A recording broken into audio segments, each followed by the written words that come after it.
नमस्कार जय जगन्नाथ मो प्रियंका मो चैनल ओडिया भेज कुकिंग रे आपण मानक बहुत बहुत स्वागत करुच्ची।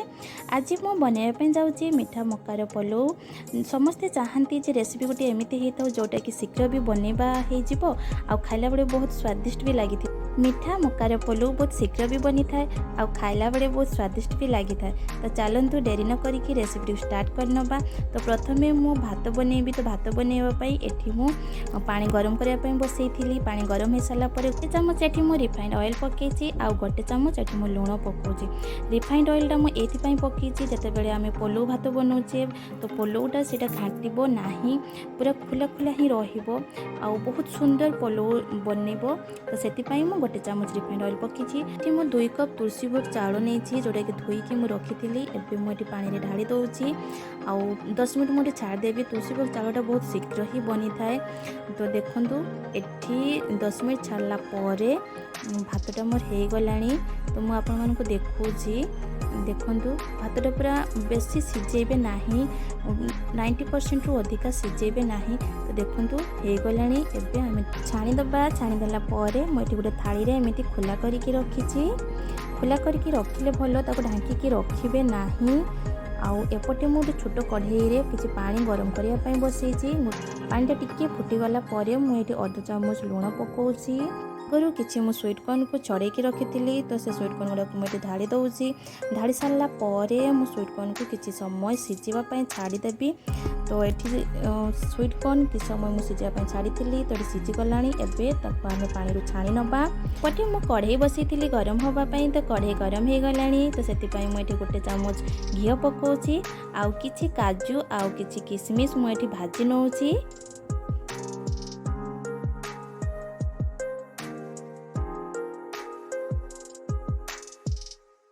काजू किशमिश भजा हो गलानी। तो एबे मु ताको काढ़ी नउछि आ सेही कढ़ई रे ही 2 चामच मु घियो पकाउछि। घियो टिके गरम हो गला परे मु एठी गोटे तेजपत्र पकेइछि 2 खंड दालचीनी पकेइछि आ 3टा लवंग पकेइछि 4 रु 5टा गोलमरिच देइछि आ गोटे अळीच पकेइछि आ गोटे चामच एठी मु जीरा पकेइछि आ गोटे चामच मु एठी अदा छेचा पकेइछि। आपण चाहिले पेस्ट भी नै पारिबे। तो ए सब को टिके भलो भाबरे भाजी दबा।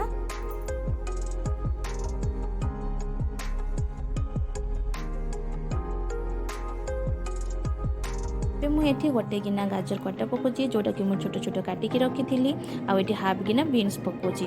तो बीन्सटा को भी मु छोट छोट काटिकी रखी। तो बीन्स और गाजर को आम भल भाव भाजी नवा। भलसे टिके भजा हो गला परे एठी जो मु स्वीट कॉर्न को सिझेकी रखी ताको भी ढाली देइछि आ एठी स्वाद अनुसार लुण पकेइछि आ गोटे चामच लंका गुंड ए सब पकेला परे भल भाव मिसई नवा। भलसे टिके भजा हो गला परे एठी जो काजू आ किशमिश को आमे भाजी की रखी ताको भी एठी आमे मिसई दबा। मिसई देला परे एठी मु गोटे चामच चीनी पकाउछि। चीनी पकेले पोलोर स्वाद आउ टिके बढ़ी थाए। तो एबे भल भाबे ताको आउ थरे मिसई नेला परे जो भातटा को आमे थाली रे रखी ताको एठी आमे ढाली दबा। एमती पूरा ढालिबे नाही हाथ रे अल्प अल्प अल्प अल्प करिकि पकेबे। पकई सारला परे भल भाबरे टिके मिसई नेबे। देखंतु मु एठी केमिति मिसौछि आउ भल भाबरे टिके देखिबे कारण बहुत थर होता है कि मिसेला बेले भात भांगी जाए जो गोटालिया रहे ना सेमिति करेंगे ना। बहुत सुंदर ही पोलो घरे बनइब टिके ध्यान देखि देखंतु। बहुत थर हुए कौन कि आम घरे पोलो बन था किंतु पोलो बनइला बेले सब ठीक ठाक थाए किंतु बन सारा बेले को भात गोटालिया न था भांगी जाए सेमिति किछि नुहे। एठी देखंतु पूरा गोटालिया अच्छी जमा भी भांगी नाही आउ जेतिकी माने भलो देखा जाउची खाला बेले बहुत ही स्वादिष्ट लगे। तो घरे थोड़े ट्राए करंतु रेसिपीटी आ केमिति लागिला मते कमेंट द्वारा जणांतु। रेसिपीटी जदि भल लागिथिबो प्लीज गोटे लाइक आ शेयर करिया पई जमा भी भूलंतुनी। नुआ नुआ रेसिपी देखिया पई मो चैनल को सब्सक्राइब करिया पई जमा भी भूलंतुनी। वीडियो देखिथिबारु आपन मानकु बहुत बहुत धन्यवाद।